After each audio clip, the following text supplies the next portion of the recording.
नमस्कार दर्शकों, बहुत बहुत स्वागत है आप सभी का हमारे इस विशेष कार्यक्रम में। आप देख रहे हैं स्वास्थ्य संजीवनी। मैं हूं अक्षय बिदुआ। आपको बता दें कि स्वास्थ्य संजीवनी हमारा एक कार्यक्रम दरअसल योग एवं प्राकृतिक चिकित्सा पर आधारित है और आप सभी के लिए इस कार्यक्रम को लेकर प्रस्तुत करते हैं, पेश होते हैं जाने माने योग एवं प्राकृतिक चिकित्सक श्री अनिल बंसल जी।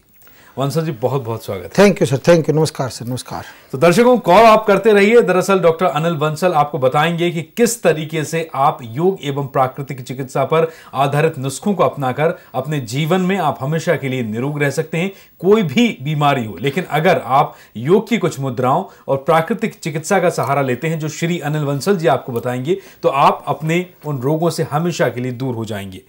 बंसल जी, हम मैसेजेस से शुरुआत कर रहे हैं क्योंकि दरअसल हमारे जो फोन लाइंस हैं वो काफ़ी बिजी रहती हैं और आप सभी दर्शक हमें एसएमएस करते हैं।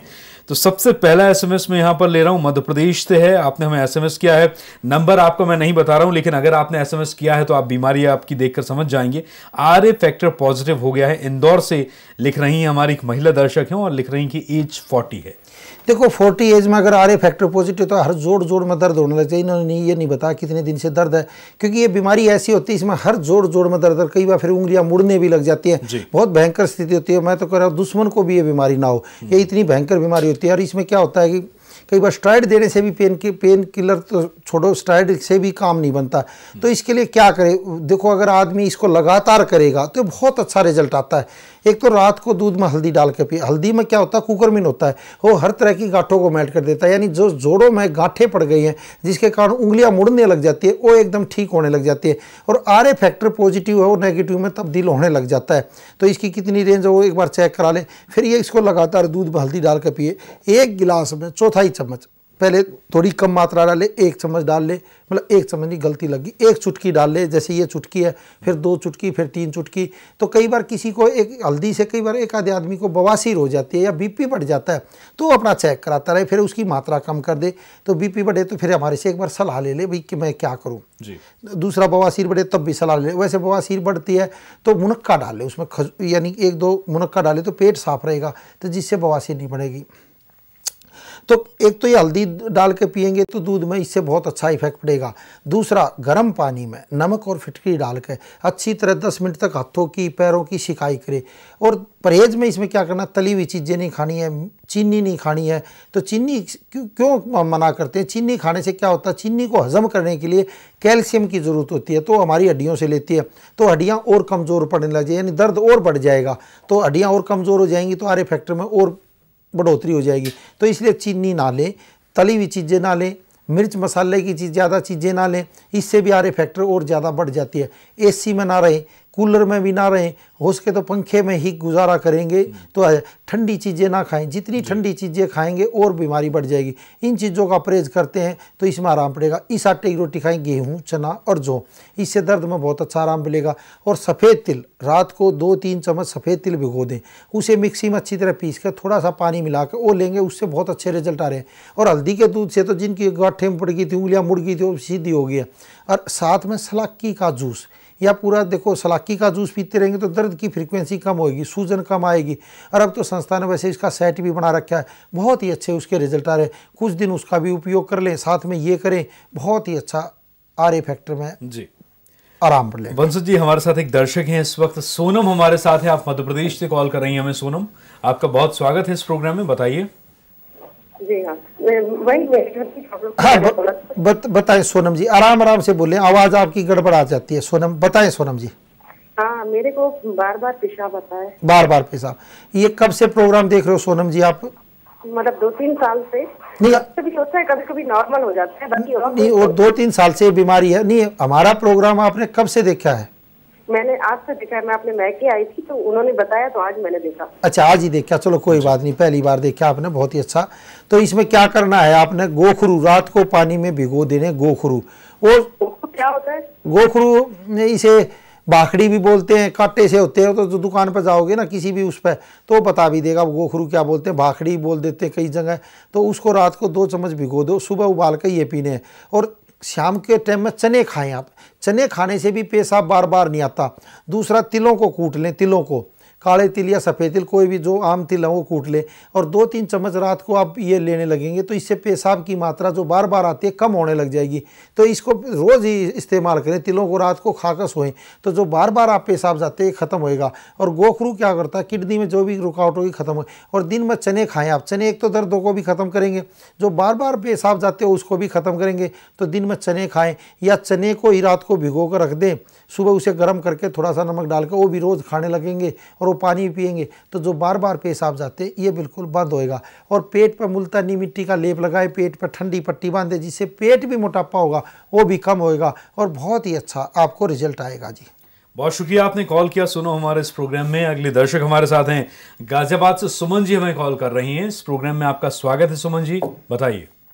हेलो, हाँ डॉक्टर साहब नमस्कार। हाँ नमस्कार सुमन जी, कैसी हो? हाँ जी सर, मैं गाजियाबाद से बोल रही हूँ। हाँ बताएं जी, बताएं। आपका प्रोग्राम सर बहुत टाइम से देख रही हूँ, लास्ट ईयर भी देखती थी बट बीच में थोड़ा छूट गया। अच्छा, कोई उपाय किया सुमन जी आपने?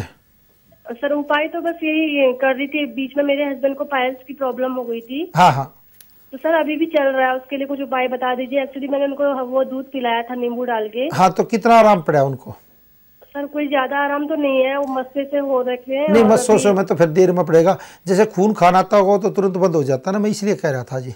हाँ जी सर, वो तो नहीं आ रहा, लेकिन मस्से थोड़ा चलने में भी दिक्कत होती है, मस्से भी आ ही रहते हैं। तो देखो वैसे तो सुमन जी इसका सेट मंगा लोगे तो अच्छा है, तो 6 महीने लग के इलाज करना पड़ता है तब ये बीमारी जा पाती है। तो इसका तो मतलब मैं कह रहा हूँ सेट ही मंगा लो, लोभ मत करो, क्योंकि बवासीर की बीमारी ऐसी होती है फिर बाद में भगंदर बन जाती है, फिर फिसर बन जाते हैं, तो स्टेज ना आए। तो इसका पूरा इलाज तो एक तो दिन में छाछ पिए, उससे बहुत अच्छा इफेक्ट पड़ेगा। और दूध में नींबू निचोड़ कर आप पी रहे हो, 15 दिन पी के 15 दिन बंद कर दें, फिर 15 दिन पिए 15 दिन बंद कर दें, तो इससे आराम मिलेगा। जैसे आप 1 साल से प्रोग्राम देख रहे हो हमारा। हेलो।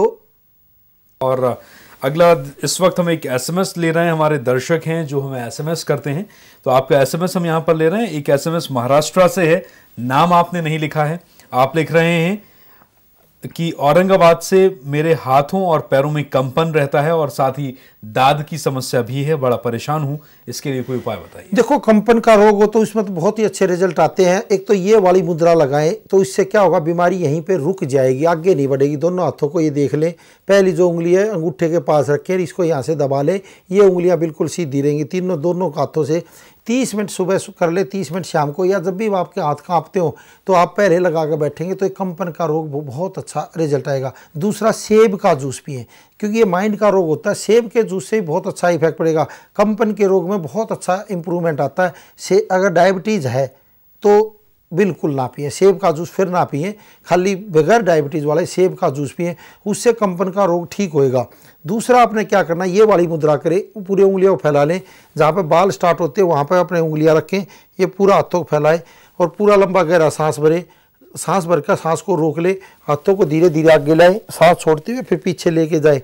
इस क्रिया को करोगे तो इससे एक तो पैरालाइज नहीं मारेगा, ब्रेन हेमरेज नहीं होगा, और जो ये माइंड की नसें कमज़ोर हो जाती है जिसके कारण हाथ हिलने लग जाते हैं, इसमें बहुत अच्छा इंप्रूवमेंट आएगा। 3 बार सुबह, 3 बार दोपहर और 3 बार शाम को करेंगे तो इसमें बहुत अच्छा इंप्रूवमेंट आएगा। और कोई भी मैदा से चीज़ें ना खाएं, गुस्सा ना करें, ध्यान मानसिक तनाव बिल्कुल भी ना रखें, क्योंकि जितना भी मानसिक तनाव आपके अंदर बना रहेगा हाथ जल्दी कांपेंगे। और ज़्यादा गुस्से में ना रहें, गुस्सा करते ही आपके हाथ और कांपने लग जाएंगे। तो सेब का आप जूस क्योंकि सेब के जूस में मैलिक एसिड होता है, वो दिमाग को और लीवर दोनों को ठीक करता है।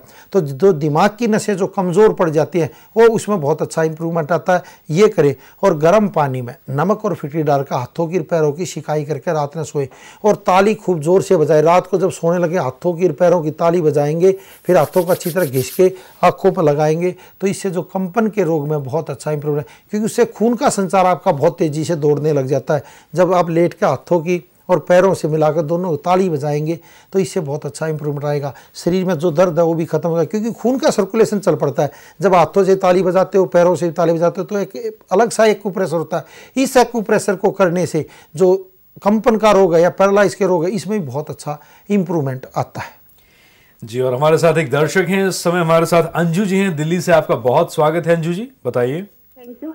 नमस्कार जी। हाँ नमस्कार अंजू जी, बताइए। हाँ डॉक्टर साहब, ऐसे है मेरे को ना पूरी बॉडी पे मस्से हैं। मस्से निकल गए? हाँ जी, छोटे छोटे बड़े बड़े हर तरह के है वो, मैं उससे बड़ी परेशान ना हूँ। परेशान होने की जरूरत ही नहीं। कब से प्रोग्राम देख रहे हो अंजू जी, ये बताओ पहले। प्रोग्राम में हफ्ता 10 दिन हो गया मुझे देखते बस अभी से देखना मुझे स्टार्ट बहुत अच्छा लगा प्रोग्राम। अरे नहीं, और थैंक यू अगर मेरी अंजू। समस्या हल हो जाती है तो ना I will आपकी very तो thankful to you। एक ढूंढने से भी मस्सा नहीं मिलेगा, ढूंढने से भी वो क्या करें, ढूंढने से ही मस्सा नहीं मिलेगा। अब क्या करना आपने, देख लो, सुन लो जरा ध्यान से। धनिए की चटनी बनानी है आपने, धनिए की चटनी बनानी है। देखो जो बढ़ चुके हो तो खत्म होंगे नहीं, लेकिन एक भी आगे और नहीं निकल पाएगा, निकलेंगे नहीं अब। तो क्या करना, धनिए की चटनी बनाकर अपने जहाँ जहाँ मस्से निकलते हो आपको वहाँ लगानी है, तो इससे निकलने तो बंद हो जाएंगे। फिर दूसरा, एक अरंडी का तेल लिया है, अरंडी का तेल, वो भी सारे पर लगाएंगे तो इससे मस्से निकलने बिल्कुल ही बंद हो जाएंगे। तो ये प्रयोग करें, इससे नहीं निकलेंगे। और मुल्तानी मिट्टी से नहाएं, इससे ही बहुत अच्छा इफेक्ट पड़ेगा। और कोई भी मैदा की चीज़ें ना खाएंगे तो बिल्कुल ही निकलने बंद हो जाएंगे। कोलेस्ट्रॉल की मात्रा अपनी कम रखें, कोलेस्ट्रॉल ना बढ़ने दें शरीर में। तो खाने के साथ प्याज का सेवन ज़्यादा करें तो इससे बहुत अच्छा इफेक्ट पड़ेगा, क्योंकि वो कोलेस्ट्रॉल को जमने नहीं देगा, तो मस्से निकलने बिल्कुल धीरे धीरे बंद हो जाएंगे। क्योंकि जो धनिए की चटनी बनाओगे उसमें नमक मिर्च कुछ नहीं डालें, उसका पूरा एकदम मलाई की तरह लेप बना कर अपने पूरे शरीर पर लगा लें या गर्दन पर लगाएं, क्योंकि गर्दन पर ज़्यादा निकलते हैं, मुँह पर निकलते हैं, तो इस पर लगाओगे ये बिल्कुल निकलने बंद हो जाएंगे। बहुत शुक्रिया आपका कॉल करने के लिए। आपने अंजू जी कॉल किया दिल्ली से, आप हमारे प्रोग्राम में आप शामिल हुई। और यहाँ पर आप देख रहे हैं स्वास्थ्य संजीवनी। श्री अनिल बंसल जी लगातार हमारे साथ बने हुए हैं। योग एवं प्राकृतिक चिकित्सा के नुस्खों से आप कैसे रोग मुक्त रह सकते हैं ये आपको बता रहे हैं। एक छोटे से ब्रेक का वक्त है, फौरन हाजिर होंगे और चर्चा आगे बढ़ाएंगे।